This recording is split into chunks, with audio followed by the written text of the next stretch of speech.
तो आप लोग ट्राई करना, आपको समझ में ना आए ना मेरे कमेंट में गाली करके जाना कि भाई तूने झूठ बोला था। यार खुद को तो ऑर्गेनिक केमिस्ट्री नहीं आता था समझने, तो क्वेश्चन कहाँ से करूँ भाई। क्या तुम लोग IIT JEE, NEET and IIT JAM UPSC aspirant हो? तुम लोग का ऑर्गेनिक थोड़ा वीक है, मतलब कि तुम्हें याद करना पड़ता है बहुत सारी चीज़। तो ये वीडियो तुम्हारे लिए है, क्योंकि आज मैं तुम्हारे लिए कुछ इसमें इसमें कुछ चीज़ लेके आया हूँ जो तुम्हारे ऑर्गेनिक फाउंडेशन को स्ट्रॉन्ग कर देगा। अभी मजा आएगा ना भिड़ो। क्योंकि ये मेरा एक्सपीरियंस है और मैं खुद इससे पढ़ा हुआ हूँ। तो ये वीडियो तुम्हारे लिए है, तो इसको लास्ट तक देखो। और जो जो टिप्स मैं तुम्हें देने वाला हूँ, जो जो मिस्टेक मैंने किया था ऑर्गेनिक पढ़ने टाइम, मैं चाहता हूँ कि तुम्हारे बेसिक्स या तुमसे ये गलत ना हो। ऑर्गेनिक केमिस्ट्री सही से पढ़ने का तरीका। तो चलो वीडियो को स्टार्ट करते हैं। मैं थोड़ा खुद का एक्सपीरियंस बोल रहा हूँ कि मेरा ऑर्गेनिक का हालत कैसा था। मैं लिटरली जो भी बोल रहा हूँ वो सच सच बोल रहा हूँ। और मेरे ये वीडियो भी मेरा दोस्त देख रहे हैं जिसका शिकार हुआ हूँ मैं ऑर्गेनिक केमिस्ट्री का। मेरे ये तक हालत थी ऑर्गेनिक केमिस्ट्री के कि मेरे को मिथाइल का फॉर्मूला भी पता नहीं था। बस मैं कुछ चीज़ याद रखता था कि alkane, alkene and alkyne, single bond, double bond and triple bond, ये चीज़ सिर्फ मैंने याद करके रखा था। पर एल्डिहाइड कीटोन, उसका स्ट्रक्चर क्या, उसका नाम भी मैं पहले पहले सुन रहा था जब मैं 12th का बीच में था। तो ये कुछ हालत था मेरा। और बाकी रहा, मेरे को मेरे दोस्त पूछ रहे थे कि what is the Markovnikov's rule and anti Markovnikov's rule. ये तो मेरे आउट ऑफ सिलेबस है, लिटरली मैं उनको कुछ भी नहीं बोल पा रहा था। पर जब मैंने बीएससी में एडमिशन लिया, नीट के लिए प्रिपरेशन कर रहा था, मैंने बोला कि हाँ मेरा फिजिकल एंड इनऑर्गेनिक बहुत ज़्यादा ठीक ठाक था, पर ऑर्गेनिक उतना भी नहीं था। इसके लिए मैंने को थोड़ा दिक्कत हो रहा था नीट में एंड आईआईटी जेई में भी, जो मैंने उसका एग्ज़ाम दिया था 2021 में। तो उसके बाद मैंने बीएससी में एडमिशन ले लिया। और बीएससी में कोविड था, कोविड के वक्त हम लोग ऐसे भी पढ़ाई नहीं करते थे, और कौन ऑर्गेनिक केमिस्ट्री को पढ़ाई करेगा। मैं तो फिजिक्स लेना चाहता था मेरे बीएससी में, पर कुछ ऐसा कंडीशन हुआ और भगवान को शायद और कुछ देना था मुझे, तो इसीलिए उन्होंने मेरे को बीएससी केमिस्ट्री में एडमिशन दे दिया। तो उसका बाद जब मेरा दिमाग में आया कि यार मेरे को आईआईटी जैम एग्ज़ाम देना है, तो मैंने पढ़ाई शुरू किया। मैं सही सही चलता गया, मेरा इनऑर्गेनिक अच्छा खासा चल रहा था एंड फिजिकल भी अच्छा खासा चल रहा था। पर मेरे से जो दिक्कत हो रहा था वो सिर्फ ऑर्गेनिक केमिस्ट्री था, क्योंकि मैं ऑर्गेनिक केमिस्ट्री को बहुत डर रहा था कि हाँ मेरे से सब कुछ हो जाएगा पर ये ऑर्गेनिक केमिस्ट्री कभी याद ही नहीं होगा। पर एक चीज़ मेरी ज़िंदगी में आई जो था PYB, पोला यूक्रेन ब्रूस। ये जो बुक था ना वो लिटरली लाइफ चेंजिंग बुक था, बहुत सिंपलेस्ट वे में है।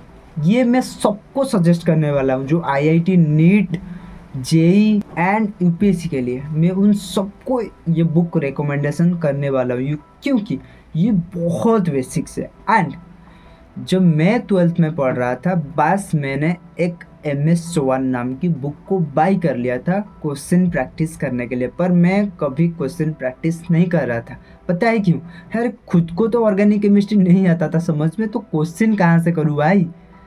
और सटीक गाइडेंस ना मिलना किसी टीचर से, मतलब कि हम कभी पूछे ही नहीं किसी टीचर से, क्योंकि टीचर को मालूम था कि हाँ बच्चे को बेसिक्स पता होगा ऑर्गेनिक का। पर ये इंडिया में हर एक टीचर की गलत फहमी है कि सबको बेसिक्स क्लियर होगा ऑर्गेनिक केमिस्ट्री का। ये कॉन्सेप्ट बहुत रॉन्ग है।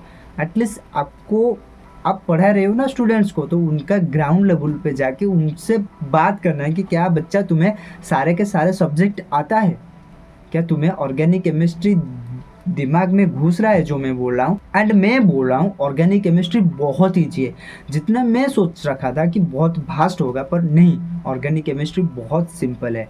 और जो मैं तुम्हें बोल रहा था कि इसका अंदर कुछ है, तो चलो मैं तुम्हें पहले दिखाता हूँ पोला यूक्रेन ब्रूस, जो मेरे को बहुत ज़्यादा मदद किया है। टंग टंग, ये बहुत मोटा है मेरे को पता है, थिक एंड वेट में बहुत ज़्यादा है, बट ये मेरा लाइफ चेंजिंग बुक था। ये मेरा लाइफ चेंजिंग बुक था, मतलब बहुत हेल्प किया है मैं इसने मेरे को, क्योंकि उसमें ना बहुत ज़्यादा बेसिक एंड बहुत ज़्यादा क्वेश्चंस भी है उसके खुद के अंदर, उसका अंदर बहुत ज़्यादा बेसिक्स है एंड बहुत सिंप्लीफाई करके दिया है उसका कॉन्सेप्ट्स। तो ये मोस्ट है। आप ये एमएससी के लिए भी है, पर मैं लिटरली सजेस्ट कर रहा हूँ सबको कि इस बुक को आप लोग ट्राई करना। आपको समझ में ना आए ना, मेरे कमेंट में गाली करके जाना कि भाई तूने झूठ बोला था। मैं लिटरली बोल रहा हूँ, उसको पढ़ना है इसको, ठीक है। और उसका बाद मैं और एक बुक दिखाने वाला हूँ तुमको। यह है MS चौहान। भाई काफ़ी बहुत ज़्यादा इम्पोर्टेंस भी है इसका, क्योंकि आप लोग नीट जेई जाम एस्पिरेंट हो ना, तो इस बुक को ज़रूर सॉल्व करके जाना। कॉन्सेप्ट लगा लो, उसके बाद इस बुक से जितना भी क्वेश्चन तुमसे बन रहा है ट्राई करो कि सारे के सारे क्वेश्चन सॉल्व होना चाहिए।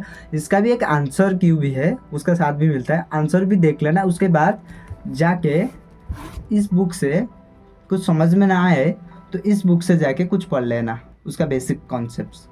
लाइक लिटरली बोल रहा हूँ ना, तुम लोग का ऑर्गेनिक ऐसे हो जाएगा, झट से तुम्हारे दिमाग में घुस जाएगा। और खुद नोट बनाए करो।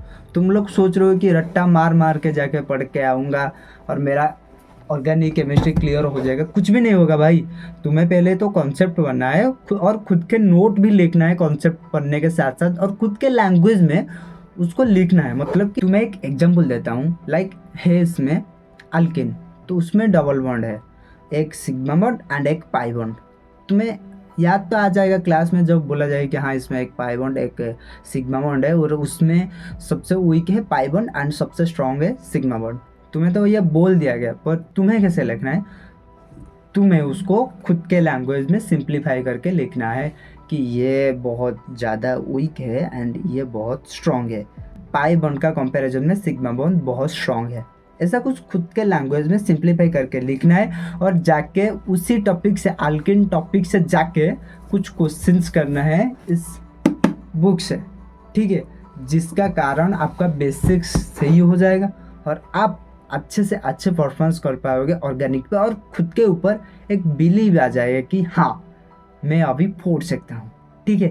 क्योंकि ये बुक मेरे को बहुत ज़्यादा हेल्प किया है, तो मैं चाहता हूँ कि ये भी तुम्हें बहुत ज़्यादा हेल्प करे, ठीक है।